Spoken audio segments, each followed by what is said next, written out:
말씀 보도록 합니다. 사도행전 1장 4절, 5절, 2절 보도록 하겠습니다. 4절, 5절 같이 읽습니다. 사도와 함께 모이사 그들에게 분부하여 이르시되 예루살렘을 떠나지 말고 내게서 들은 바 아버지께서 약속하신 것을 기다리라. 요한은 물로 세례를 베풀었으나 너희는 몇 날이 못되어 성령을 세례를 받으리라 하셨느니라. 우리가 지금 계속 성령 세례에 대해서 살피고 있죠. 그래서 지난주에는 성령 세례의 결과 중에 성령 세례는 그리스도를 통해서 하나님께서 하신 일들을 증거하는 것과 관계가 있는 거예요. 그래서 지난주에는 어떤 외적인 그런 변화가 있다. 성령 세례를 받을 때. 그래서 첫 번째는 얼굴에서조차도 어떤 그 하나님의 임재 앞에 머물렀다 나온 그런 것에서 오는 그런 어떤 하나님의 영광을 반사하는 이런 것들이 있다라고 말씀을 드렸습니다. 그래서 그런 모습을 보면서 그 변화된 얼굴의 모습을 보면서 누군가가 회심하기도 한다라는 거죠. 그래서 그런 모습으로도 이렇게 복음을 증거하는 그런 효과가 나타나게 하기도 하신다. 그리고 또 두 번째는 말에 있어서 이 말은 설교도 그렇고 개인적인 사적인 그런 대화에 있어서도 그런 말에 있어서 그런 비상한 변화들이 나타나서 어떤 자유함과 담대함 또 어떤 능력의 권능이 이렇게 같이 동반되어져 나타나는 그런 일들이 성령 세례 결과 나타난다라고 말씀을 드렸어요. 그래서 이렇게 이런 것들을 생각할 때 우리가 이렇게 불신 가족들을 늘 마음에 두고 있잖아요. 근데 어떻습니까? 그 말씀을 증거할 때 우리가 막 어떤 그 우리들의 한계들을 많이 보잖아요. 그죠? 이게 진짜인데 그 TV 광고에 이게 남자한테 좋은데 어떻게 말을 할 수가 없네 하면서 광고하는 것처럼 이게 진짜인데 이게 진리인데 그리고 우리가 그 진리를 믿고 우리 안에서 어떤 변화들도 겪었는데 상대방한테 충분히 그가 이렇게 받아들일 수 있을 정도로 어떤 우리의 말에 그런 권위가 충분한 권능이 나타나지 않는 이런 것 때문에 우리가 한계를 많이 느끼잖아요. 그죠? 근데 성령 세례를 경험하게 될 때 그런 일들이 설교에 있어서도 그렇고 사적인 그런 대화 가운데서도 그런 것들이 나타난단 말이에요. 그러니까 이게 그냥 이게 몇몇 특별한 사람들에게만 해당되어지는 어떤 특권이 아니라 모든 그리스도인들에게 허락되어진 그렇다고 해서 누가 모두나 누리고 있는 것은 아니지만 모든 사람들이 누릴 수 있는 그런 거란 말이죠. 그런 면에서 우리가 이렇게 특별히 가까이 있는 우리 불신 가족들에게 복음을 전하는 이런 일들에 있어서도 정말 이런 성령 세례를 경험함으로 정말 우리 전하는 그 말 속에 그런 권능이 나타나서 그들이 정말 이렇게 말씀으로 진리로 받아들이는 그런 일들이 있기 위해서도 우리가 성령 세례를 구할 그런 필요가 있는 것이죠. 오늘은 성령 세례와 성화와의 그런 관계에 대해서 살펴보도록 합니다. 그때도 이렇게 말씀을 이미 한번 잠깐 이렇게 언급하고 지나갔었어요. 성령 세례와 성령 충만을 이게 혼동하는 경우들이 있다라고 말씀드렸잖아요. 예수님께서 너희가 몇 날이 못 돼서 성령으로 세례를 받을 것이다 이렇게 말씀하셨는데 그게 오순절날 이루어졌는데 그게 성령 세례를 받은 거란 말이에요. 오순절날. 그런데 정작 또 그 오순절날 성령 세례를 받았을 때 그를 이렇게 묘사하고 있는 그 사도행전 2장을 보면 저들이 다 성령으로 충만해졌다 이렇게 말하고 있단 말이죠. 성령 세례를 말하면서 용어는 성령 충만이라고 하는 단어를 쓰고 있기 때문에 이 성령 세례와 성령 충만과의 그런 혼돈이 생긴다. 이런 얘기를 이렇게 한번 했었잖아요. 근데 이제 그래서 이렇게 성령 충만에도 그 문맥 속에서 그게 성령 세례를 말하는 성령 충만인지 아니면 일반적으로 우리가 알고 있는 성령 충만, 즉 성화의 측면에서의 성령 충만인지 이거를 이 문맥 속에서 살펴봐야 한다라고 말씀을 드렸잖아요. 그죠? 근데 어쨌건 이렇게 성령 세례인지 성령 충만인지를 혼동하게 되는 첫 번째 이유는 이 용어를 같은 용어를 쓰고 있다라고 하는 거, 충만이라고 하는. 그래서 성화에 대해서 말하고 있는 성령 충만과 관련해서 성화 측면에서 말하고 있는 성령 충만 구절이 어디죠? 에베소서 5장 18절이에요. 술 취하지 말라. 이는 방탕한 것이니 성령으로 충만하라. 이렇게 얘기하고 있단 말이죠.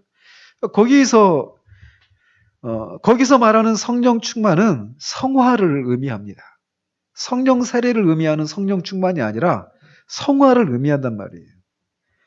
그런데 이 똑같은 용어가 성령 세례 사건인 오순절날의 그 사건에 대해서도 저희가 다 성령의 충만함을 받았다 이렇게 말하고 있어서 사람들이 성화와 성령 세례가 같은 것인가? 성령 세례를 받으면 성령 충만해져서 성화가 이루어지는 것인가? 이렇게 성령 세례와 성화가 같은 것으로 이렇게 혼동을 하는 경우들이 있는데 그렇지가 않다라는 것입니다. 어쨌든 이렇게 용어를 같이 쓰고 있어서 성령 세례와 성화를 혼동하게 되는 첫 번째 이유가 있는가 하면 두 번째 이유로는 성령 세례를 경험한 그 경험을 너무 과장하기 때문에 이 성령 세례가 성화인 걸로 혼동을 한다라는 것입니다. 그래서 성령 세례를 너무 과장한다라고 할 때 이것은 두 가지로 나타나요. 한 가지는 뭐냐면 성령 세례를 경험하면 죄가 완전히 근절되는 것으로 생각하는. 그러니까 성령 충만을 받았을 때 우리가 얘기하지만 그때도 말씀드렸지만 하나님이 우리를 사랑하신다. 이거를 우리가 막 경험하게 된다고 그랬잖아요. 그리고 또 우리 편에서도 그 하나님을 향해서 사랑이 막 흘러간다고 그랬잖아요. 그죠? 그때 하나님의 사랑이 우리 가운데 막 충만할 때 죄가 생각이 날까요? 이론적으로도 그렇고 우리의 실제적인 그런 경험 가운데서도 하나님의 사랑이 우리 가운데 막 이렇게 충만할 때, 뭐 정도는 차이가 있지만 아무튼 하나님을 향한 사랑이 우리 가운데 있을 때 우리는 죄를 생각할 수 없습니다. 그죠? 그 순간에는 그런 순간이 지속되는 것이 우리가 도달해야 될 그런 지점이지만 우리 현실 속에서 그렇지 못하단 말이에요. 그래서 딴 데로 가는데 이 철로역정에서도 얘기하잖아요. 그죠? 그러니까 그렇게 막 죄를 이기고 극복하는 이런 때도 있지만 이런 일이 그렇게 생각만큼 종종 일어나지는 않는다. 이런 얘기를 이제 한 것을 우리가 살펴봤잖아요. 그죠? 여러분한테 제가 말씀드리는 거 뭐냐면 이 성경에서 말하는 이런 교리들, 이런 진리들을 우리가 그냥 수요일 날은 수요일 걸로 딱 우리 머릿속에 한 구석에 딱 저장해 놓고 이 오후 예배 거는 오후 예배 거로 딱 저장해 놓고 이렇게 해서는 안 돼요. 주일 오전, 오후, 금요일 날, 수요일 날 이런 것들이 막 우리 안에서 이렇게 유기적으로 작동을 할 수 있어야 된단 말이에요. 그래서 이 통합적으로 또 유기적으로 우리가 사고할 수 있어야 된단 말이죠. 그러니까 이런 얘기를 했을 때 그러니까 수요일 날 했던 이런 얘기들도 이렇게 같이 연결해서 우리가 생각해 볼 필요가 있다는 것이에요. 어쨌든 그래서 이렇게 성령 세례를 이 전적인 성화다. 이렇게 생각하든지 아니면 성령 세례를 그저 어떤 은사 중심으로 생각을 해서 이렇게 성화를 무시해 버리든지 이런 두 방향으로 성령 세례를 너무 강조하는 것을 통해서 성령 세례와 성화를 혼동하는 이런 일이 생긴다라는 거예요. 그래서 이 성령 세례를 완전한 성화라고 주장하는 사람들이 어떤 사람들이냐면 어떤 사람들일까요? 웨슬레 같은 그런 분들입니다. 웨슬레나 찰스 웨슬레나 요한 웨슬레나 이 웨슬레 형제들이나 그 뒤로 나타났던 어떤 경건한 사람들 이분들이 다 하나님의 사람들이고 경건한 사람들이에요. 그럼에도 불구하고 그들이 그 성령 세례를 경험했을 때 나타나는 자신들 안에서 있는 어떤 그 상태를 너무 지나치게 강조하다 보니까 나는 이제 더 이상 죄를 완전히 짓지 않는 완전한 성화가 이루어졌다라고 생각을 하게 된다라는 것이죠. 그러나 그렇게 우리가 느낄지라도 우리 실상이 그렇지 않다라는 거예요. 이제 그것은 어떻게 그것을 어떻게 그렇다고 할 수 있느냐? 이건 이제 뒤에서 제가 성경을 통해서 이제 말씀을 드릴 거고요. 어쨌건 이런 거 성령 세례를 너무 성령 세례 결과 나타나는 어떤 그 결과들을 너무 강조하는 것 때문에 성령 세례와 성화를 혼동하는 경우들이 있다. 특별히 그 웨슬레 형제분들 이런 분들이 그냥 그런 분들이라는 것이고, 또 하나는 성령 세례를 너무 지나치게 강조하면서 성화를 무시해 버린다라는 것이에요. 성화를. 그래서 성화에 대해서는 언급하지 않고 항상 은사의 나타남에 대해서만 이렇게 주목하는, 강조하는 이런 것들 때문에 성령 세례와 이 성화가 혼동을 겪는, 그래서 그 역사 가운데서도 이제 그런 분파들이 여러 번 나타났지만 특별히 성경에서 이런 교회가 하나가 있었죠. 성경에 은사를 너무 강조했던 고린도 교회였어요. 고린도 교회. 그들은 은사에만 전적으로 마음이 끌려서 그것들에 대해서만 흥미를 가지고 그것들만 이렇게 생각하려고 하는 위험이 있었죠. 오늘날에도 뒤에서 이제 성령 세례와 은사의 관계에 대해서도 한번 다루거든요. 그래서 성령 세례를 받았느냐 안 받았느냐 말할 때 방언을 했는지 안 했는지, 어떤 은사를 가지고 성령 세례를 받았는지 안 받았는지를 이렇게 말하려고 하는 사람들이 있거든요. 지금도 오순절 계통에 있는 분들이 그런 얘기를 하잖아요. 그죠? 근데 그렇지 않다라는 거예요. 그래서 이렇게 은사만을 강조하게 될 때 이 성화를 이렇게 소홀하게 여기고 또는 경시하는 그런 경향으로 나타난다라는 것입니다. 그렇기 때문에 그런 분들 때문에 성령 세례를 받았다고 하는데 이 성화가 되어지지 않은 이런 모습들을 보면서 사람들이 이 성령 세례에 대해서 오히려 이제 이렇게 관심을 갖지 않는, 뭐 하나님을 만났네, 뭐 하나님을 깊이 체험했다는 등, 성령 세례를 경험했다는 등, 성령의 기름 부으심을 받았다는 등 이렇게 얘기하는데 그런데 이 도덕적인 그런 삶의 모습을 이렇게 보면은 전혀 어떻게 저 사람이 성령 세례를 경험한 사람이라고 할 수 있는가 싶은 그런 삶을 살아가는 모습을 보면서 성령 세례를 받아도 별거 없구나 이런 식으로 하면서 성령 세례에 대해서 냉소적인 생각을 갖든지 아니면은 소홀하게 생각해버리는 그런 위험이 나타난다는 거예요. 성령 세례를 너무 지나치게 강조하다 보면, 은사 중심의 성령 세례를 너무 지나치게 강조하다 보면 결국은 성령 세례의 그 영광을 우리가 훼손해버리는 그런 일이 있을 수 있다는 것입니다. 언제나 교회 안에서 마귀는 이런 일들을 해왔고 지금도 하고 있습니다.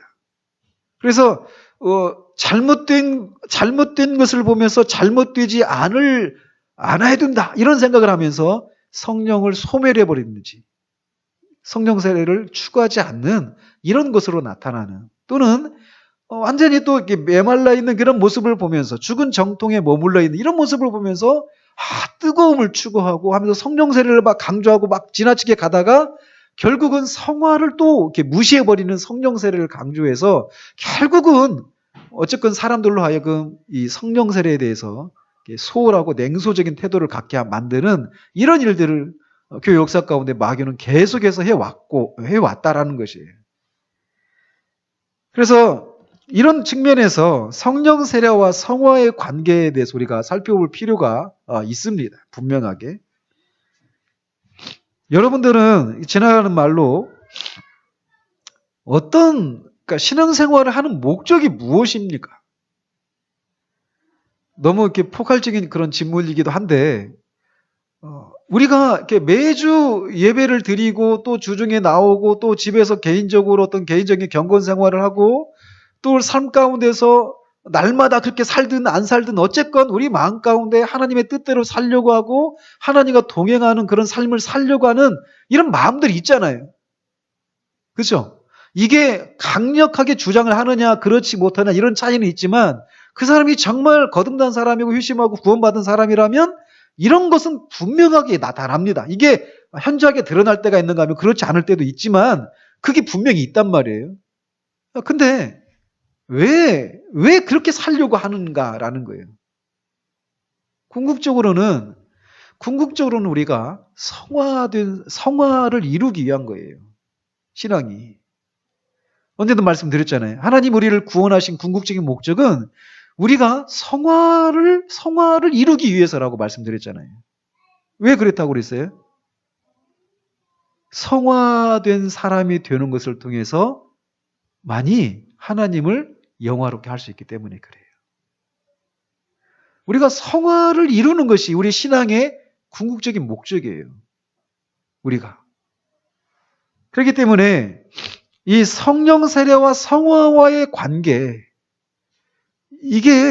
이것을 아는 것이 중요하다라는 것이죠. 그래서 이제 어떤 관계냐? 결론적으로 말씀을 드리면 성령 세례와 성화는 직접적인 관계가 없다라는 것입니다. 그럼 성화를 이루는 것이 우리 신앙의 궁극적인 목적이라고 하는데 성령 세례가 그 신앙의 궁극적인 목적인 성화와 직접적인 관계가 없는데 왜 성령 세례를 우리가 구해야만 하는가? 직접적인 관계는 없지만 간접적인 관계는 있습니다. 그걸 이제 말씀을 드리려고 하는 거예요. 그래서 우리가 지금까지 성령 세례를 살펴봤지만 성령 세례의 주된 목적은 우리가 어떤 사람이 되는가 여기에 이렇게 초점이 맞춰져 있는 것이 아니고 증거하는 일, 복음을 증거하는 것, 하나님께서 그리스도를 통해 하신 일들을 증거하는 것과 관련해서 성령 세례가 주어지고 그 성령 세례가 그런 식으로 역사한다라고 말씀드렸잖아요. 성령 세례 결과가. 그죠? 자, 그래서 이 성령 세례는 그렇기 때문에 다른 말로 능력 세례다 이렇게 말을 하기도 하는 거예요. 복음을 증거하는 데 있어서 어떤 그런 권능과 능력이 나타나는 그런 일에 있어서 성령 세례가 주어진다라는 것이죠. 그래서 우리가 오늘 읽은 이 본문에서도 말하는 것처럼 너희가 이 사람들은 이미 충분히 목격을 했어요. 예수님이 하신 일들에 대해서 다 죽으심과 장사되심과 부활하심, 승천하심 이거를 다 목격했단 말이에요. 목격자입니다. 그러니까 증인이죠. 근데 증인인데 그것으로는 충분하지 않았어요. 위로부터 부어주시는 권능이 필요했다는 것이죠. 그러니까 성령 세례는 이렇게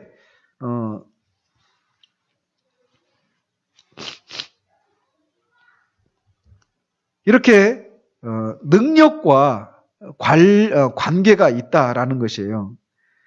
그래서 우리가 증거하는 어떤 복음의 내용에 대한 그런 확실성과 확신을 가져다 준다라는 것입니다. 그러나 그거를 증거하는 데 있어서 어떤 능력과 힘을 주는 것이지만 성화와는 직접적인 관련이 없다라는 거예요. 그것을 가장 잘 보여주는 교회가 있다라면 바로 말씀드렸던 고린도 교회였어요. 고린도 교회. 그들은 각종 그런 은사가 충만하게 나타났던 교회였습니다. 그들은 모든 구변에 능했던 말의 은사도 있었고, 뭐 방언의 은사, 예언의 은사, 통변의 은사, 그런 많은 그런 신적이고 초자연적인 어떤 은사들이 많이 나타났던. 그래서 너무 무질서할 정도로 그런 은사들이 많이 나타났던 교회였어요. 자, 그런데도 우리가 알다시피 고린도 교회는 이방인들 사이에서조차 있을 수 없는 일들이 교회 안에서 일어났습니다. 그래서 그러니까 계모죠. 자기 아버지의 이 아내를, 부인을 겁탈하는 이런 사람이 교회 안에 있었단 말이에요. 고린도 교회 안에. 그래서 이 영적으로는 굉장히 저급한 상태이고 도덕적으로도 아주 저급한 그런 상태였다라는 것입니다. 그리고 그들이 성찬식에서 이 고린도전서 11장에서 성찬에 대한 규례를 이렇게 얘기하잖아요. 그 사도 바울이. 그들이 성찬을 참여하는 데 있어서도 무질서함이 있었습니다. 그래서 먼저 어떤 사람이 막 그 술을 너무 많이 마셔가지고 취해가지고 막 취할 정도로 마시고 다른 사람은 먹을 게 없는 막 이런 일이 일어나기도 하고 굉장히 이렇게 교회가 도덕적으로나 영적으로는 굉장히 저급한 그런 상태였습니다. 그럼에도 불구하고 그런 성령의 은사나 이런 것들은 어떤 은사적인 그런 측면에 있어서 보면 그 교회 안에는 그런 능력의 증거가 충만하게 나타났단 말이에요. 그러니까 성령 세례와 이 고린도 교회를 보면 성령 세례를 경험하는 것과 이 성화와는 직접적인 관계가 없다라고 하는 것을 그 교회의 성도들이 우리에게 보여주고 있다는 것이죠. 그래서 사도 바울은 그런 교회에게 이 고린도전서 13장을 써야만 했던 것이에요. 사랑의 은사. 사랑은 이제 성화와 관련된 것이죠. 그죠? 성령의 열매 중에 첫 번째가 사랑이잖아요. 그래서 그런 그 고린도 교회를 보면 우리가 성령 세례와 성화가 직접적인 관계가 없다라고 하는 것을 우리가 알 수 있다는 것입니다. 그들은 분명하게 성령 세례를 경험한 교회예요. 그럼에도 불구하고 이 도덕적으로나 영적인 그런 측면에서 보면은 전혀 정말 저 사람들이 정말 성화된 사람인가, 심지어는 저 사람들이 정말 그리스도인인가 싶을 정도의 그런 일들을 하잖아요. 그죠? 그런 것을 볼 때 이 성령 세례와 성화는 직접적인 그런 관계가 없다라고 하는 것을 우리에게 보여주고 있다는 것입니다. 그리고 또 성령 세례와 성화와의 사이에 어떤 직접적인 관계가 없다라고 하는 것을 또 우리가 증거할 수 있는 것은 뭐냐면 이 성화와 관련해서 성령 충만을 받으라라고 말하는 게 대표적인 구절이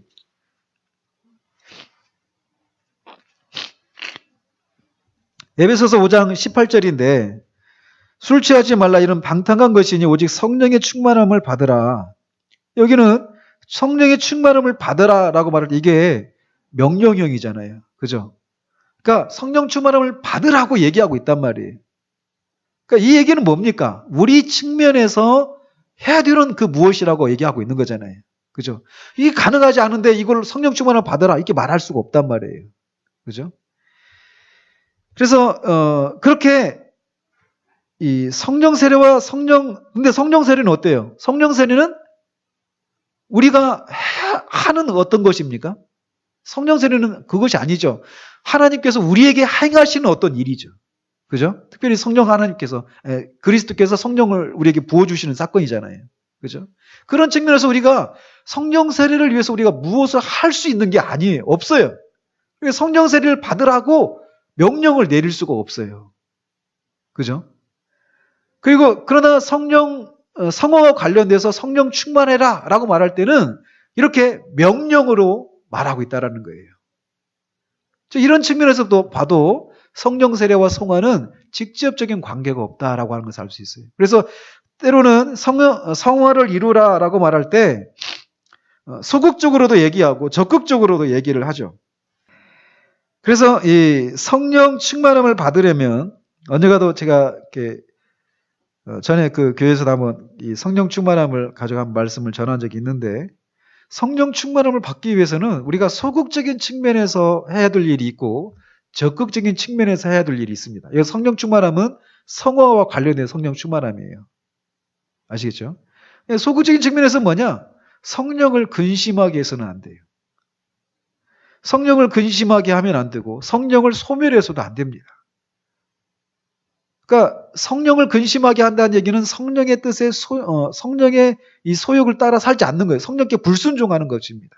죄를 짓거나 성령께서 하라고 하시는 일들을 하지 않는다거나 이런 것을 통해 성령을 근심하게 하는 것이죠.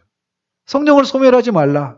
성령께서 우리에게 주신 어떤 소망이 있는데 그런 것들을 이렇게 무시하는 거예요. 이런 것들이 성령을 소멸하는 것이다라고 말할 수 있죠. 이를테면 여러분들이 이런 것들에 있어서 이제 이렇게 점점 알아가야 되는데 때로는 성령께서 우리 안에서 성령께서 하시는지 아닌지 우리가 처음에는 모릅니다. 그런 게. 근데 우리 마음에 이를테면 이렇게 성경을 막 읽고 싶은 마음이 일어난다든지 잠자리에 누웠는데 갑자기 성경이 막 읽고 싶은 마음이 일어난다. 또는 기도하고 싶은 마음이 일어난다. 또 누구에게 어떤 막 전화를 하고 싶고 막 이런, 그러니까 막 그 누군가를 찾아가고 싶은 이런 마음이 일어난다든지, 어떤 막 그 영적이고 하나님과 관련된 어떤 이런 것들을 하고 싶은 이런 마음이 우리 가운데서 이렇게 불쑥 일어날 수 있어요. 근데 막 바쁘게 일을 하고 있어요. 잠자리에 누웠습니다.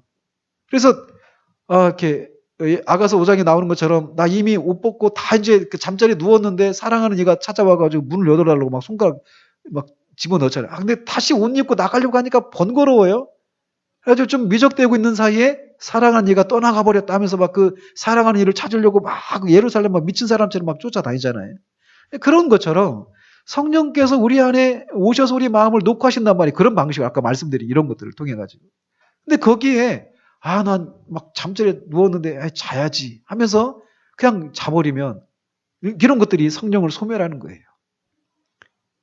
근데 아침에 일어나서 해야지 안 생긴다니까요. 그 마음이. 그런 거 많죠. 그런 경우들이 많이 있을 거예요. 그런 것들이 성령을 소멸하는 거예요. 그러니까 성령께서 우리 안에서 그런 마음을 주실 때 우리가 즉각적으로 순종해 나가는 거예요. 그게 성령 충만함을 받는 소극적인 측면에서 우리가 해야 될 일들이라는 거예요. 적극적으로는 어떻게 해야 되느냐? 성령 충만함을 받기를 우리가 사모해야 됩니다. 적극적으로. 열망을 해야 돼요. 주면 받고 안 받으면 말고. 이게 아니라 성령 충만함을 받기를 우리가 열망을 해야 된다는 거예요. 적극적으로. 그리고 성령님이 우리 안에 계시잖아요. 그죠? 이미 믿는 모든 사람들 안에는 성령님이 계시잖아요. 그 성령님께서 성령 충만이라는 얘기는 성령께서 우리를 지배하는 거예요. 그러니까 성령 충만함을 받기 위해서 우리가 또 해야 될 게 뭐냐면 우리 안에 성령님이 계시다라고 하는 것을 늘 인식하면서 살아가는 거예요. 우리 권사님 어르신을 모시고 계시잖아요. 집에서. 어르신 모시고 계시면 막 마음대로 막 눕고 마음대로 떠들고 마음대로 밖에서 막 시간 보내고 할 수 있습니까? 아니죠. 어른이 집에 계시면 늘 걸음걸이나 말하는 거나 이런 것들이 다 조심스러울 수밖에 없는 거예요. 그죠? 성령님 우리 안에 계시다라고 하는 것을 우리가 인식한다면 이 우리의 말이나 행동이나 생각하는 거나 우리가 가는 거나 만나는 사람이나 보는 책이나 뭐 어떤 영상이나 이런 것들에 대해서 우리가 주의하게 되는 일들이 생긴단 말이죠. 성령님 우리 안에 계시다라고 하는 것을 인식하는 이런 것들이 성령 충만함을 받는 데 있어서 우리가 이렇게 필요한 것들이에요. 근데 어쨌건 이 성화와 관련해서 성령 충만함을 받아라라고 말할 때는 항상 이렇게 뭐뭐 하지 말아라, 뭐뭐 해라라고 하는 형식으로 이 명령의 형태로 우리에게 주어진다라는 거예요. 그러나 성령 세례는 그렇게 말하지 않는다라는 것이죠. 그래서 성령 세례는 우리가 그것을 만들어내기 위해서 또는 성령 세례를 우리가 받기 위해서 우리의 마음을 비우고 막 성령님이 오셔서 우리를 완전히 주장해 주시기를 완전히 막 이렇게 생각을 비우고 이 피동적인 그런 수동적인 그런 상태 가운데 있어서 어떤 영이 우리를 막 충만하게 우리를 막 이렇게 움직이는 이렇게 되어지기를 이렇게 기다리고 있는 이런 것도 아니란 말이에요. 성령 세례는. 이런 것은 다 어떤 심리학의 범주에 들어가 있는 것입니다. 심리학적인 그런 연구예요. 그때도 저번 주에 얘기했죠. 우리 환생 막 그 얘기하고 그러잖아요. 뜬금없이 환생 얘기, 이 얘기만 듣는 분들은 저 교회는 좀 이상하다 이런 얘기 할지 모르겠지만 환생을 경험할 때 그게 뭐냐면 결국 우리가 완전히 비우는 거잖아요. 그죠? 나를 완전히 비우는 거예요. 그냥 무아지경의 상태로 들어가서 어떤 그 영적인 세계로 나를 완전히 맡겨버리는 거거든요. 그러면 이제 악한 영이 확 우리를 사로잡는 거죠. 그런 것처럼 성령 세례도 그런 것 같이 생각하는 사람들이 있어요. 그거는 악령이 하는 방식이에요. 악한 영이. 절대 성령께서는 그렇게 하시지 않아요. 성령은 아주 인격적인 분이십니다. 그래서 우리가 성령께서 우리를 지배하실 것을 우리에게 요구하실 때 우리가 인격적으로 그렇게 하겠습니다. 그 파스칼이 성령 세례를 경험했을 때 맨 마지막에 어떻게 말했죠? 유쾌한 전적 포기. 그런 얘기 기억나십니까? 저는 막 그 표현이 너무 좋아요. 그래서 카톡에다가도 유쾌한 전적 포기 딱 이렇게 써놨는데 전적인 포기를 하는 거예요. 유쾌하게. 포기한다는 얘기는 내가 인격적으로 결단하고 그렇게 포기하는 겁니다. 성령께서 나를 지배해 주시기를. 이거는 여전히 그 행하는 나는 있는 거예요. 여전히. 근데 내 의지를 성령께 내 의지를 완전히 일치시키는 그런 방식으로 살아가는 거죠. 나를 비우는 게 아니에요. 오늘날 이런 방식으로 어떤 성령 체험을 하는 경우들이 많아요. 그래서 막 몇 시간 동안 막 찬양하고 막 랄랄랄랄라 막 이렇게 이상한 말을 막 따라하고 어떤 그런 분위기 속에 막 있으면서 이렇게 우리가 이렇게 무아지경의 상태로 이렇게 빠져 들어가 가지고 그때 우리가 어떤 영적인 그런 체험을 하는 것을 다 성령 체험이다라고 말하는데 성령 세례는 그런 것이 아니에요. 이거는 다 심리학의 차원에 머물러 있는 것이고 그럴 때 아주 우리가 피동적인 그런 상태 가운데 있을 때 악한 영이 우리를 지배해 버릴 수 있다는 거예요. 그래서 우리가 거기에 이제 속아 넘어가는 것이죠. 그래서 이 성령 세례와 성화는 전혀 다른 것이고 또 직접적인 그런 관계가 있는 것도 아니다라는 것입니다. 그래서 이 성령 세례가 만약에 성화라면 성령 세례는 우리에게 무엇인가 이렇게 주어지는 것이라고 했잖아요.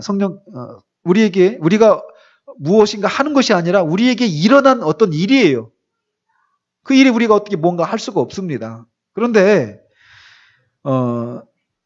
성화와 관련해서는 항상 이 에베소서 4장 17절 같은 경우에 이렇게 말씀하고 있어요. 그러므로 내가 이것을 말하며 주 안에서 증거하노니 이제부터는 이방인 그 마음에 허망한 것으로 행함같이 너희는 행하지 말라. 이렇게 얘기를 하고 있습니다. 그러니까 다시 이렇게 태어나서 이제 새로운 신분이 되었으니까 그 신분에 맞게 살아라라고 얘기를 하고 있다는 거예요. 항상 이런 식으로 성화는 해라, 하지 말아라 이런 식으로 우리가 무엇인가 해야 될 이런 것으로 우리에게 말하고 있다는 것이에요. 이런 측면에서도 성령 세례와 성화는 서로 직접적인 관계가 있는 것이 아니다라는 것입니다. 그래서 성령 세례를 받지 못해도 성화가 될 수 있어요. 그러니까 성화는 한번 되어지는 게 아니라 성화는 과정이잖아요. 그죠? 계속 자라가는 거죠. 거룩해져 가는 거잖아요. 그죠? 그러니까 성령 세례는 어떤 주어진 어떤 한 가지 사건이라면 성화는 계속 점진적으로 계속 어떤 진행되는 과정이란 말이죠. 그래서 성령 세례를 경험하지 못했더라도 성화가 진행되고 있을 수 있다는 거예요. 아시겠죠?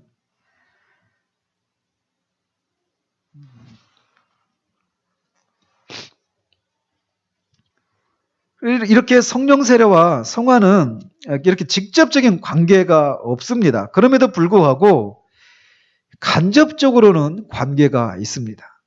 간접적으로는. 그래서 아까도 잠깐 말씀드렸지만 로마서 5장 5절에 하나님의 사랑이 우리에게 부음받음이니 이렇게 말하잖아요. 하나님의 사랑이 우리에게 막 부어졌어요. 막 진짜 그야말로 차고 넘친 거죠. 그래서 감당할 수 없는 하나님의 사랑에 우리가. 근데 그렇게 되어졌을 때 우리 안에서는 또 어떻게 되느냐면 그런 하나님을 향해서 우리도 사랑이 막 흘러가게 되는 일들이 일어나요. 이런 일들이. 그래서 우리가 하나님의 그런 사랑을 받는 자녀다라고 하는 것을 이렇게 확신하게 되고 그 하나님의 사랑 그런 상태가 되었을 때 우리가 죄를 생각할 수가 없다라는 거예요. 그런 상태. 하나님의 사랑이 우리 가운데 이렇게 부어진 바 된 것 같이 되었을 때는 우리가 죄를 상상도 하지 못하게 된다라는 것입니다. 그런 상태 가운데 있을 때는 하나님의 사랑 이외에는 아무것도 알지 못하고 그들도 하나님을 사랑하는 그런 모습으로 이렇게 나타난다라는 것이에요. 이게 성령 세례를 받을 때 체험인데 이거는 이 성령 세례는 아무튼 천국에서 우리가 누리게 되는 그 기쁨과 견줄 수 있는 거예요. 그것과는 완전히 똑같은 건 아니지만. 그러니까 이 지상에서 누릴 수 있는 최고의 이 체험이 성령 세례인데, 그렇게 성령 세례를 체험하고 있는 동안에는 죄를 생각할 수가 없다라는 거예요. 죄를. 그래서 그런 상태 가운데 있기 때문에 내가 성령 세례를 경험하니까 내가 성화가 된 것처럼, 죄가 완전히 사라져버린 것처럼 생각하기 쉽다라는 것이죠. 오해를 하기가 쉽다라는 거예요. 그러나 죄가 완전히 근절된 것은 아니란 말이에요. 여전히 그래도.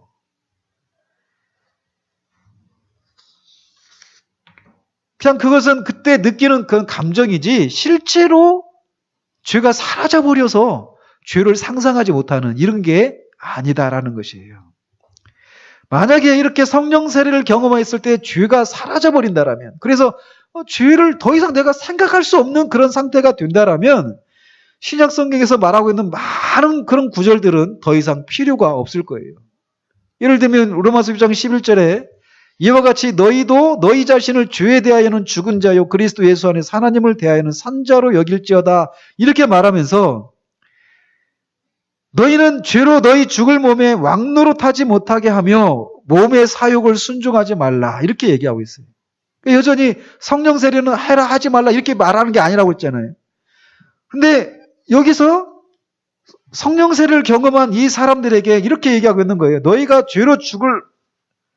죄로 너희 죽을 몸에 왕노릇하지 못하게 하고 몸의 사욕을 순종하지 말아라, 이렇게 여전히 권면하고 있다는 것이죠.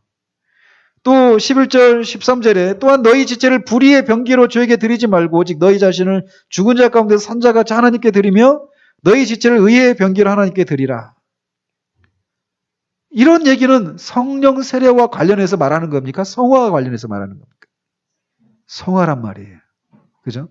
그러니까 성령 세례를 경험해서도 죄가 근절되지를 않는다라는 거예요. 그러니까 여전히 성화에 대해서 권면하고 있다라는 거예요.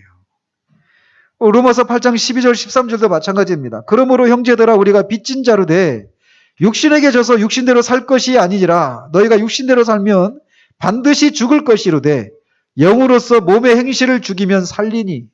여전히 이렇게 이 성화를 계속해서 성령 세례를 경험했어도 성화를 계속해서 이루어 가야 될 것에 대해서 얘기를 하고 있다라는 것입니다.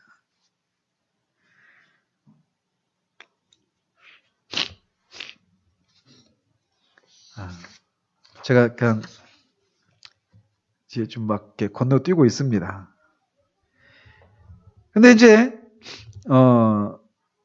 성령 세례는 성화와 간접적인 방식으로, 그러니까 그 하나님의 사랑을 경험하게 될 때 죄가 근절되어서가 아니라 죄를 생각할 수 없기 때문에 자연스럽게 성화를 이루는 그런 쪽으로 우리의 삶이 이렇게 펼쳐지기 때문에 그런 측면에서 성령 세례와 성화가 관련이 있다라는 것입니다. 성령 세례가 직접적으로 성화인 것은 아니다라는 거예요. 그래서 이제 그렇고요. 제가 이거는 이제 다 이렇게 지나가도록 하고요. 그래서 성령 세례가 성화를 이루는 데서 간접적인 그런 관계가 있는데, 이 직접적이냐 간접적이냐 이것을 가지고, 간접적이니까 성령 세례가 우리가 성화를 이루어가는 데 있어서 뭐 그다지 크게 관계가 뭐 큰 영향을 끼치지 않을 수도 있겠구나 이렇게 생각할 수도 있는데 그렇지 않습니다. 성령 세례는 우리가 성화를 이루어가는 데 있어서 아주 강한 가장 큰 동기가 될 수 있다는 거예요. 그 자체가 직접적으로 성화는 아니지만,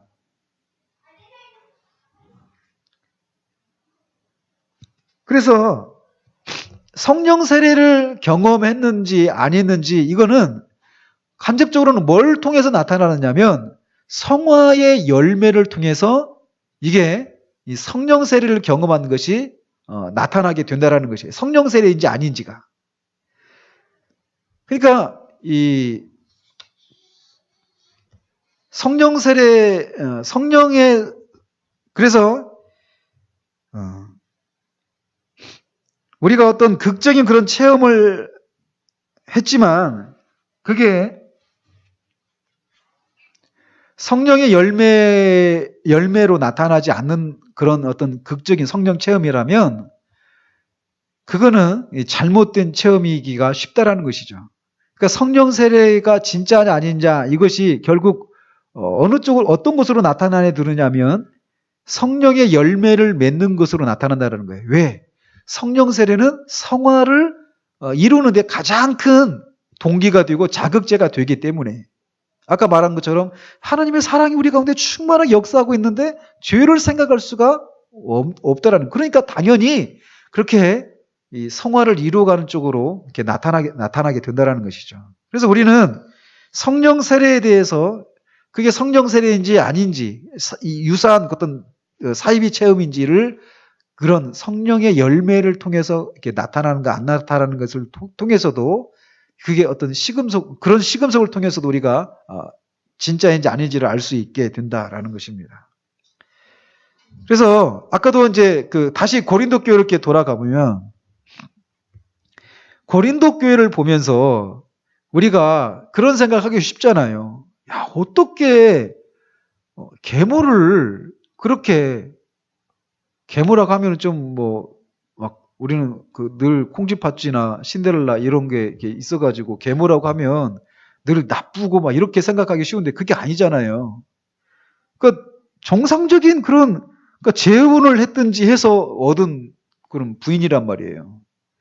근데 그런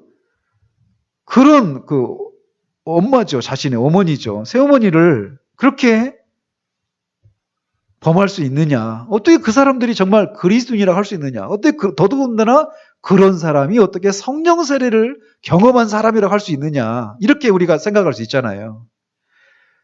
그래서 이것을 우리가 주의해야 됩니다. 뭐냐. 성화가 이루어지지 않고 있는 저 사람이 성화되었어?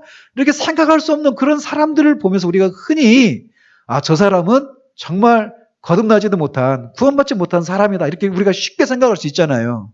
그죠? 그런데 우리가 그런 부분에서는 우리가 주의를 할 필요가 있어요. 왜냐하면 이 사도 바울이 고린도 교회에 있는 고린도 교회에서 그런 일을 범한 사람들이 있는데도 그런 사람들을 향해서 사도 바울이 형제라고 말하고 있다는 거예요. 형제라고. 그런 사람들을. 하나님의 뜻을 따라 예수 그리스도의 사도로 부르심을 입은 바울과 및 형제 소스데네는 고린도에 있는 하나님의 교회 곧 예수 그리스도 안에서 거룩하여지고 성도라 부르심을 입은 자들과 이렇게 얘기하고 있어요. 그들을 성도라고 부르고 있다는 거예요. 성도라고. 참 이런 면에서 우리가 그러면은 도대체 진짜 구원받은 사람 우리가 어떻게 우리가 알 수 있느냐. 우리가 다른 사람을 보면서 구원받았는가 안 받았는가 확정적으로 말할 수가 없습니다. 우리가 이거를 명심을 하셔야 돼요. 구원받지 못한 것 같다 이렇게 말할 수 있을지 모르지만 구원받지 못했다라고 확정적으로 우리가 말할 수가 없어요. 그런 면에서 이 고린도 교회를 향해서 이 사람들이 이 구원받지 못한 사람이라고 하고 그들이 또 경험한 이 은사들을 성령의 은사가 아니라 악령이라든지 아니면 심리적인 그런 어떤 것에서 온 경험한 그런 것에 불과하다라고 말할 수가 없다라는 거예요. 그러니까 성령 세례는 성화와 직접적인 관계는 없습니다. 그러나 간접적인 방식으로 관계가 있어요. 성령 세례를 우리가 경험하는 과정 동안에 죄를 생각할 수 없고 그래서 성화를 이루게 된다는 거죠. 그리고 그것이 결국은 성령의 열매를 맺는 이런 쪽으로 이게 작동을 한다라는 것이에요. 성령 세례가. 그렇기 때문에 그런 측면에서도 우리가 성령 세례를 사모할 필요가 있는 것이죠. 다시 이렇게 질문을 한다라면 왜 신앙생활을 하는가? 신앙생활은 뭘 목표로 신앙생활을 하는가라는 것이에요. 나중에 70이 되고 80이 되고 주님이 부르실 날이 다 됐을 때 우리가 내가 신앙생활 그 수십 년 동안 하는 동안에 많은 체험들을 했다. 이것이 그 체험들을 하면서 내가 많은 은혜를 누리고 많은 어떤 기쁨을 누리고 어떤 많은 어떤 증거들을 하면서 열매들을 많이 맺었다. 이것이 아무런 의미가 없는 것이지만, 의미가 없는 것은 아니지만, 이런 것이 결국은 우리가 성화를 이루는 쪽으로 이렇게 작동을 하지 않는다라면 우리는 그 성령 세례의 그 결과를 바르게 이렇게 활용하지 못하고 있는 것이 되는 것이에요. 그래서 다시 한번 성령 세례를 왜 구하는가라고 할 때 이 증거하는 그런 측면에서만 관계가 있는 것이 아니라 결국은 우리가 마땅히 되어야 할 그런 사람이 되어지는 것에도 간접적인 방식이지만 성령 세례는 그렇게 성화를 이루어가는 데 있어서 가장 큰 자극자가 되고 동기가 되어지기 때문에라도 우리는 성령 세례를 구할 필요가 있다라는 것이. 자, 그래서 이 성령 세례와 성화는 그런 관계가 있다라고 하는 것을 오늘 살펴보았습니다. 맺도록 하겠습니다. 기도하겠습니다. 하나님 아버지, 우리의 삶을 돌아보면 참 우리는 얼마나 가야 할 길이 먼 그런 모습인지 모릅니다. 그래서 때로는 우리 안에서 정말 내 안에 생명이 있는가 싶은 생각도 일어나게 됩니다. 농부가 밭에 나가서 씨를 뿌렸지만 비도 오지 않고 햇빛도 쬐지 않아서 아무 싹도 나오지 않고 아무런 변화가 없었지만 없는 그런 시간들을 보내면서 그 씨가 죽은 씨앗은 아니었는지 의심하는 것처럼 우리 안에서도 그런 성화의 그런 열매들이 나타나지 않는 그런 모습을 보면서 내 안에 그런 심겨진 그 하나님의 씨앗이 정말 이렇게 심겨졌는지, 내가 정말 거듭났는지 이런 의심을 하게 되는 시간들도 있음을 봅니다. 그러나 농부가 그렇게 오랫동안 기다리다가 아무런 일도 일어나지 않았지만 마침내 비가 내리고 햇빛이 쬐어졌을 때 다음날 밭에 나가서 싹이 올라와 있고 또 힘차게 자라가 있는 모습을 보았을 때 정말 그 씨앗이 생명이 있었던 씨앗이었구나라고 하는 것을 농부가 확인하고 즐거워하는 것처럼 성령 세례와 성화도 그러한 관계가 있음을 우리가 기억할 수 있도록 주님 도와주시옵소서. 성령 세례가 임했을 때 성화를 이루는데 촉진하는데 간접적인 방식이지만 아주 강력하고 큰 자극자가 되어서 그때 당시에 성화가 많이 진보를 이룬 모습으로 나타나게 될 것입니다. 그러나 그런 것이 우리 가운데 없을지라도 우리 안에서 생명이 없어서가 아니라고 하는 사실들을 우리가 기억할 수 있도록 주님 도와주셔서 그런 뚜렷한 그런 열매들이 현저한 그런 것들이 나타나지 않는 것을 인해서 내가 생명이 없는 사람이기 때문이다라고 쉽게 생각하고 좌절하는 그런 우를 범하지 않도록 주님 도우시기를 원합니다.